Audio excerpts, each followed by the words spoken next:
Mesa de análisis. Gracias por continuar con nosotros y como es habitual ya a esta hora aquí en Mega Noticias 3 de la tarde nos vamos de lleno a nuestra mesa de análisis.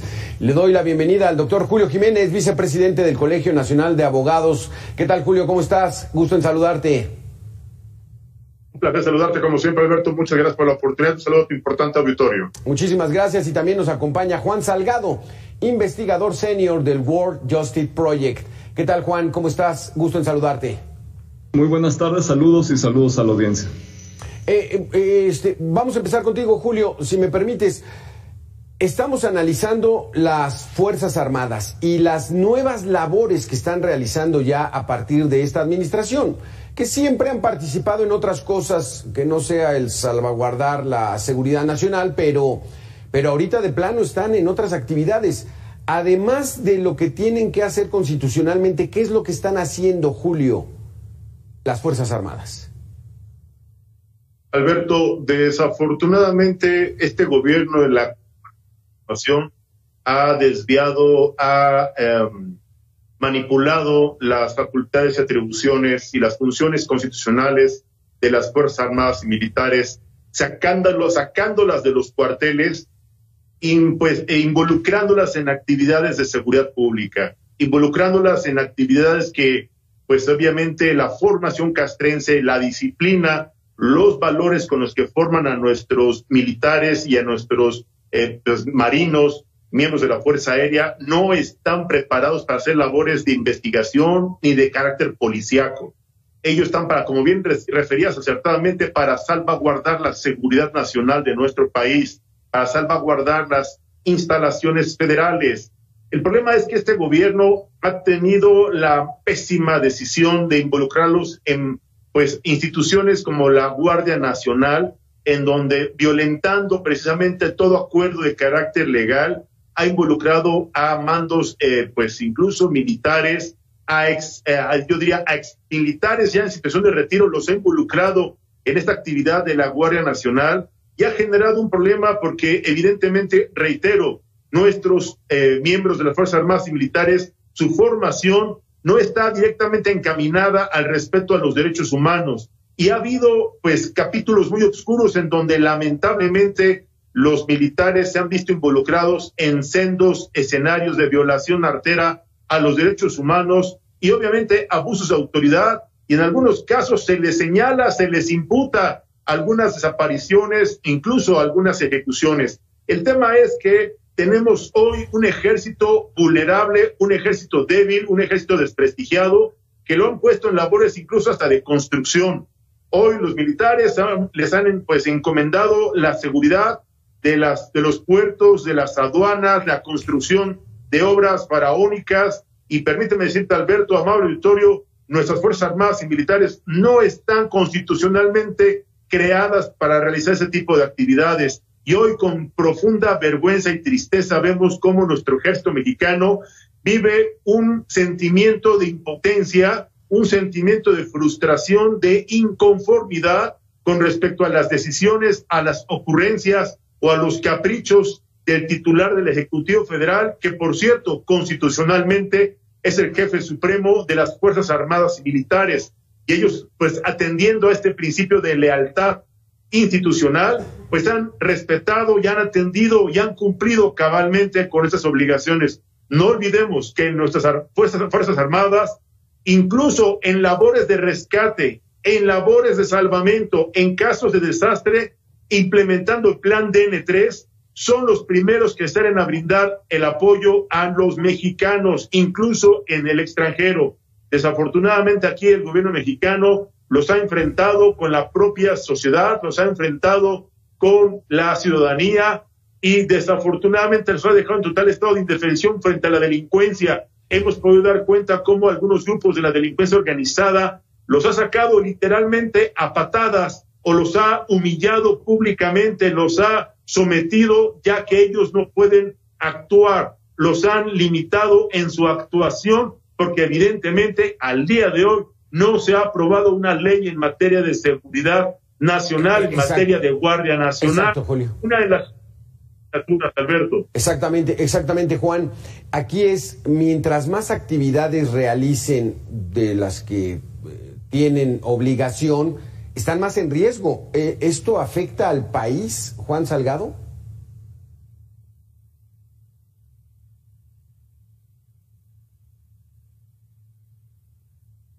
No te escuchamos, Juan. Una disculpa. Ahí estás. ¿Afecta al país esto, Juan? Sí. En efecto, nos encontramos ante un escenario pues más dramático no puede ser. Mis colegas en el Cono Sur, en Argentina, en Uruguay, en Chile, pues me han dicho repetidamente que es muy fácil sacar a las Fuerzas Armadas de los cuarteles, lo difícil es regresarlas.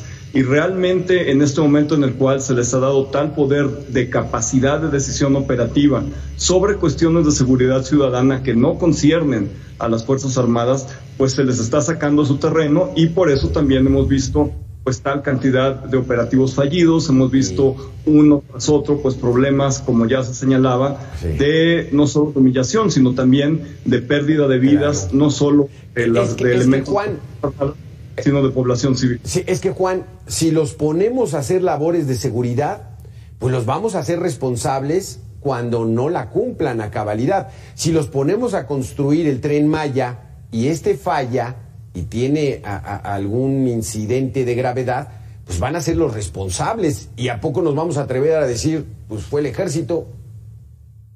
Sí, es correcto. Realmente en un Estado de Derecho constitucional, un Estado constitucional de derecho, no tendrían por qué las Fuerzas Armadas en tiempo de paz estar en las calles y mucho menos realizando tareas de seguridad local. Eso, por supuesto, que no debe considerarse porque las Fuerzas Armadas no fueron formadas para poder tener cercanía y proximidad con la ciudadanía, que es el supuesto inicial de la prevención del delito.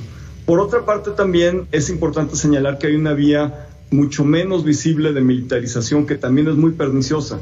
Tenemos cada vez a más formadores de policías locales en las academias, en los institutos locales de policía estatales y municipales. Tenemos a más elementos de las fuerzas castrenses formando a nuestros policías. ¿Qué significa esto? Que tenemos una visión castrense que se está transmitiendo ya a los policías. Es decir, la formación de nuestros policías está militarizándose cada vez más.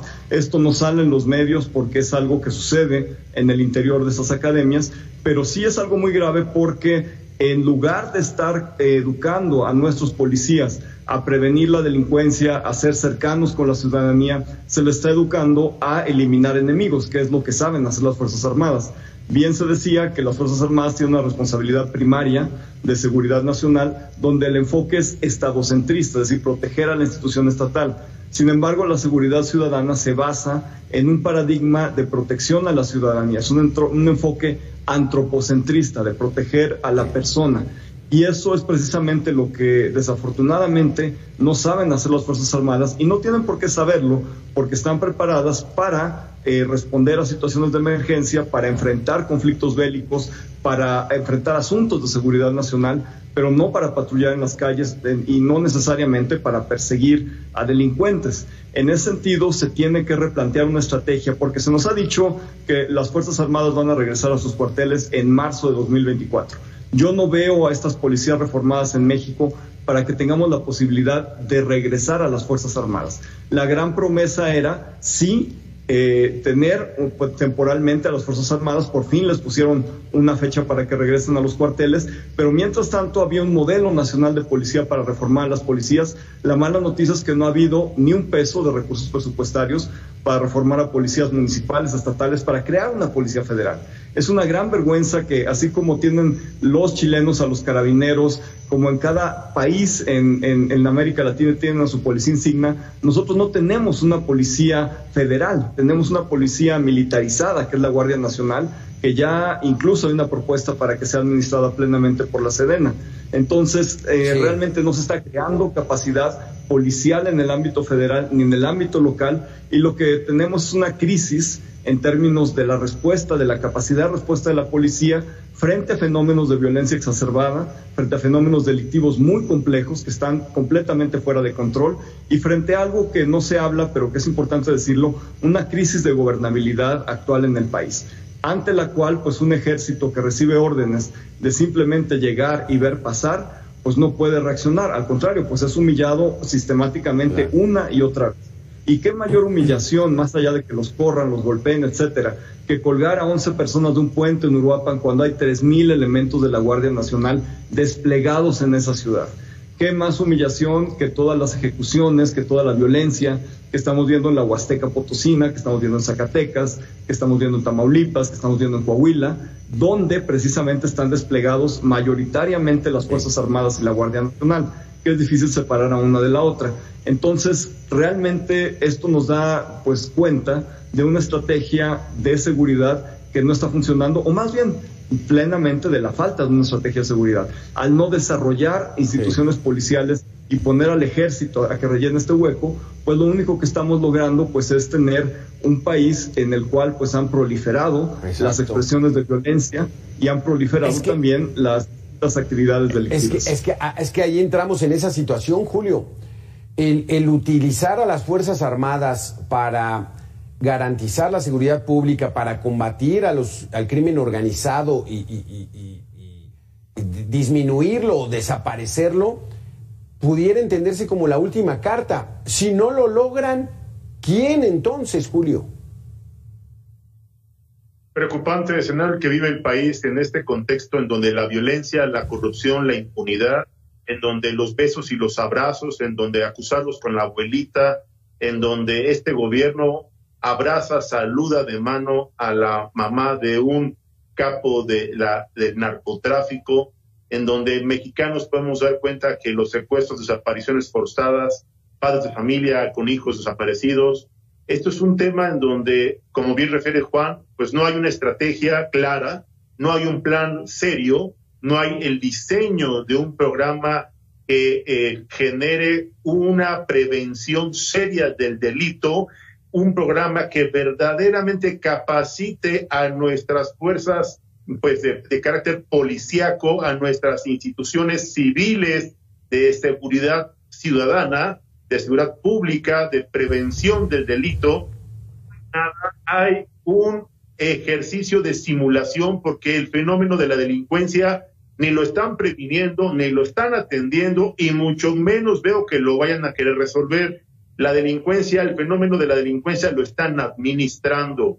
Este gobierno, ante la opinión internacional, está dándole más apoyo. Y perdón, el titular del Ejecutivo ha sido categórico. Él ha reconocido públicamente que el gobierno está para atender y para cuidar también pues de los delincuentes, porque pues para él son seres humanos que también merecen y tienen derechos. Y ahí con ese mensaje, ahí con esas acciones, ahí con esas simulaciones, vemos cómo se vuelve un estímulo, se vuelve un fomento a la delincuencia, en donde, reitero, los muertos los ponemos los ciudadanos. El problema es que está impactando este fenómeno de violencia, de corrupción y de impunidad, está impactando en la economía nacional. Y cada día vemos cómo más empresarios nacionales y extranjeros están dejando de invertir en nuestro país, están dejando de generar empleos productivos, están dejando de generar un recurso económico en nuestro país, y obviamente esto degenera en desempleo, en crisis social, y hay pues algunos ciudadanos que en la desesperación pues se alistan, se integran a las filas de la delincuencia organizada. Lo podemos ver en varios municipios a nivel nacional. Muchas personas en total estado de indefensión, me refiero en materia laboral y económica, se vuelven presa fácil de los grupos de la delincuencia organizada y se ponen a disposición porque son los que les dan trabajo, son los que les dan seguridad, y tal parece que son los que les dan certeza en sus comunidades, porque hoy podemos ver cómo algunas comunidades protegen a los propios miembros de la delincuencia organizada. Los propios habitantes y pobladores protegen a los capos de la delincuencia, a los narcotraficantes. Y esto es terrible, porque esto, reitero, se sigue generando una profunda crisis social a nivel nacional. Y si a eso le sumamos la violencia contra los periodistas, la violencia de carácter de género contra las mujeres, la violencia contra los niños, la violencia contra los curas, en donde ya no se respeta ni un templo religioso, pues estamos en una profunda crisis de inseguridad, de violencia, de corrupción y de impunidad, porque hoy tal parece que para el gobierno en la cuarta transformación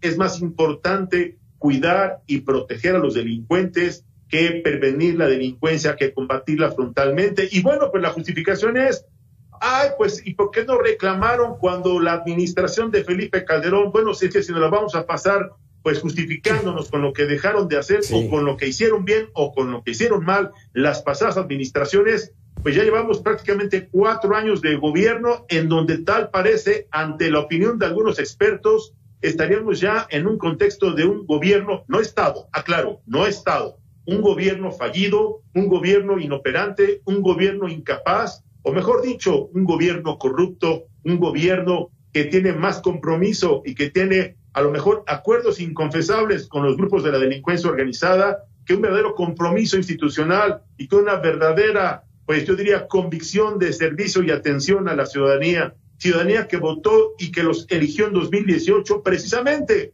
con la esperanza de generar mejores condiciones de vida, con la esperanza de acabar con la delincuencia, exacto, con la esperanza de acabar con la corrupción, porque ese fue el argumento, con ese argumento a la Policía Federal, y se creó la famosa Guardia Nacional, en donde el compromiso también era militarizar, y la incongruencia y la mentira, pues eso es algo que caracteriza a este gobierno.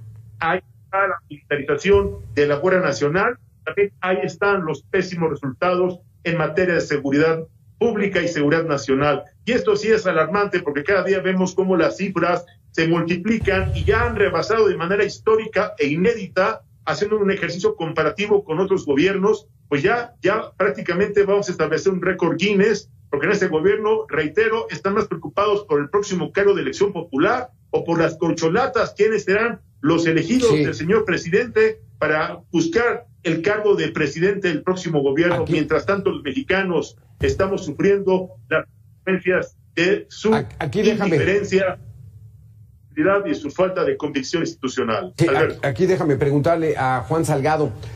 Juan, antes de tratar de manejar escenarios de qué puede pasar, ¿cuál es el riesgo actualmente de que el ejército realice labores que están fuera de su mandato constitucional en estos momentos? Porque en estos momentos, pues bueno, están trabajando, están dando resultados, no ha habido contratiempos. ¿Cuál es el riesgo que ves en estos momentos? Bueno, el riesgo inmediato pues es en torno a la atención a víctimas. Ahí tenemos un riesgo pues bastante visible. Por supuesto que las Fuerzas Armadas tienen un entrenamiento táctico, un entrenamiento operativo que es de lo mejor que hay. Sin embargo, no tienen pues esta sensibilidad para atender a víctimas, que es una obligación de un primer respondiente. Actualmente, de acuerdo a nuestro Código Nacional de Procedimientos Penales, todo primer respondiente tiene la obligación de atender a víctimas, de entrevistar a víctimas, de acercarse a ellas y de proveerles la asistencia que necesitan. Entonces, las primeras perdedoras, el primer gran riesgo que hay en esta militarización es en torno a las víctimas, a cómo son tratadas por las Fuerzas Armadas y a esta falta de capacitación y de sensibilidad que tienen, pues porque no han sido formadas como primer respondiente. La segunda gran pérdida para todos como sociedad es una estocada final que le están dando a la reforma procesal penal de 2008 y sobre todo pues a su implementación ya en la parte operativa a partir de 2016. ¿Qué es lo que está pasando? Pues un miembro del Ejército, de la Marina, que está en funciones de seguridad ciudadana, de seguridad pública, pues no reconoce necesariamente al Ministerio Público como una autoridad, porque tiene una jerarquía que es vertical y que, digamos, responde a la línea jerárquica en su propia institución, que es la Marina o que es el Ejército. A partir, digamos, de este pensamiento vertical, normalmente lo que pasa es que cuando hay una detención, pues se llama inmediatamente pues al almirante o al general y se llega a llevar a estas personas detenidas a un campo militar o a una instalación de la Marina, y esto pues bueno rompe toda posibilidad de debido proceso en una detención, lo cual a la larga significa también puerta giratoria, porque pues cualquier juez de control y cualquier pasante de derecho que lo defienda con semejante irregularidad procesal pues lo va a sacar a la calle a esta persona detenida. Entonces tenemos costos muy fuertes en el rompimiento de este sistema de justicia penal adversarial por el que luchamos tantas personas a lo largo de muchos años, y que ahora pues con Fuerzas Armadas funcionando como primeros respondientes y sobre todo pues siendo la primera autoridad estatal que enfrenta una situación de crisis de seguridad y que enfrenta a la ciudadanía, pues definitivamente el sistema de justicia penal no tiene futuro con este tipo de primer respondiente. Exactamente, Julio, este es en la labor de seguridad que están haciendo las Fuerzas Armadas, pero también están haciendo obra. Hicieron el Aeropuerto Internacional Felipe Ángeles, están trabajando en el Tren Maya. ¿Cómo ves esta situación? ¿Es bueno que se aproveche esa mano de obra del ejército? Alberto, debo decirte y debo reconocer que los ingenieros militares son gente profesional, gente seria, gente preparada, gente que hacen ellos obras, las hacen bien y las hacen con pocos recursos. El gobierno federal ha distraído, y digo ha distraído a nuestros militares en la construcción de obras faraónicas innecesarias. Más allá de lo que ellos construyan, lo que ellos hagan, pues lo hacen en función de las instrucciones que reciben. Lo hacen en función de los proyectos que les imponen, realicen en los lugares donde ellos se les ordena. Y desafortunadamente el problema no es que involucren la mano de obra calificada, profesional y bien formada de los ingenieros militares de nuestras Fuerzas Armadas. El problema es que los proyectos están mal diseñados. Son proyectos innecesarios, excesivamente onerosos y además impuestos en lugares que no cumplen con las condiciones pues medioambientales, porque no hay estudios de impacto ambiental que los avalen, no cumplen con los estudios pues de operación seguridad, y me refiero por una parte al Tren Maya con el impacto medioambiental. Ya un juez federal ordenó la suspensión definitiva en un trazo, en el quinto tramo. Entonces, pues aquí hay un error, hay un concierto de discrepancias, hay un concierto de incongruencias, hay un concierto de ocurrencias en donde el gobierno federal no quisiera hacer una especulación. Las evidencias me llevan, ¿no? Hay compromisos con algunos empresarios, hay compromisos personales, ocurrencias institucionales o de plano caprichos del titular del Ejecutivo para imponer la construcción de obras absolutamente innecesarias, contrarias a los estándares internacionales ecológicos medioambientales, que vulneran las normas internacionales de seguridad y operación. Y aquí hablo de el Aeropuerto Felipe Ángeles, que contra todas las yo diría notificaciones, avisos, advertencias internacionales, no de Julio Jiménez, sino de agencias especializadas que le informaron que no reunía las condiciones de operación para realizar aterrizajes o despegues de líneas aéreas internacionales, por no reunir las condiciones de operación y seguridad internacional.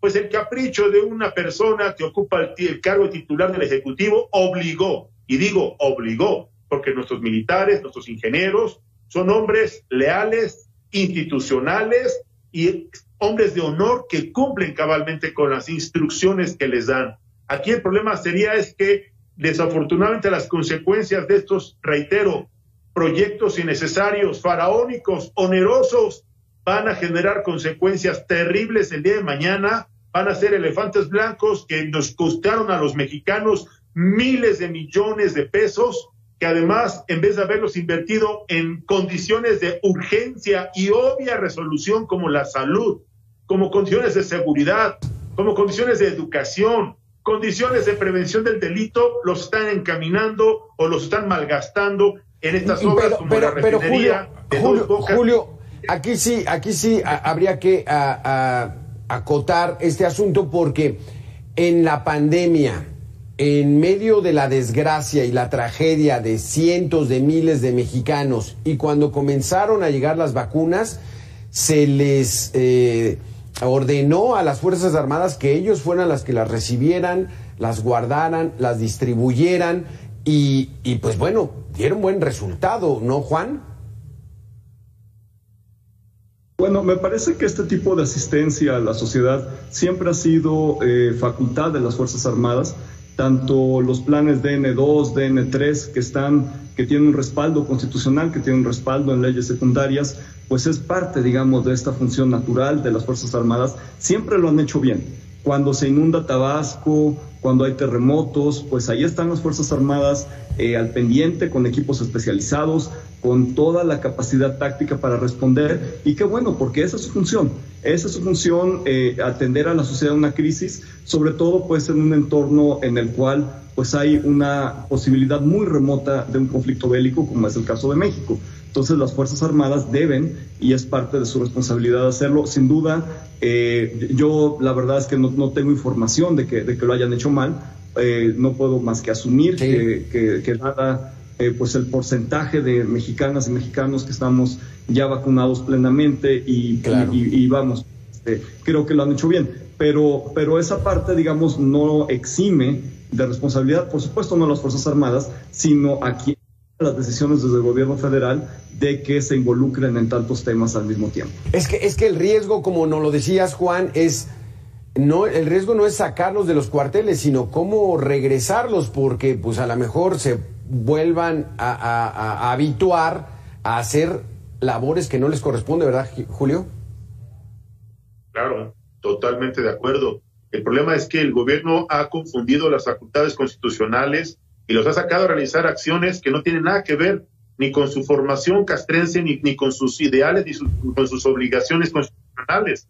Y el problema, como bien refiere y afirma Juan Salgado, y estoy de acuerdo con él, el fácil es sacarlos, el problema va a ser regresarlos, y regresarlos en un contexto en donde la desconfianza, en donde el desprestigio institucional, en donde la percepción social es terrible, porque hoy hay grupos que señalan, hay colectivos que imputan directamente a algunos armadas o incluso militares por algunos hechos de desaparición, el caso de Ayotzinapa, y bueno, así tenemos Tlatlaya y así tenemos muchos lamentables capítulos de la historia de este país. Aquí lo que yo veo, Julio, es el riesgo de que los pongamos es que recuerdo yo cuando se integró las fuerzas de la Secretaría de Seguridad, la Policía Federal se corrompió por las bandas del crimen organizado. Después cambiaron la estrategia y se corrompió. Cuando se corrompan, estén, digamos, en riesgo, ¿no?, latente de caer en esa presa, ahí es donde está muy difícil. Muchísimas gracias, Juan Salgado, muchísimas gracias, Julio Jiménez, por haber estado con nosotros. Gracias, muy buena tarde. Buenas tardes. Gracias, Alberto, muy amable. Buenas tardes. Vamos, escuchemos a Enrique Yamune.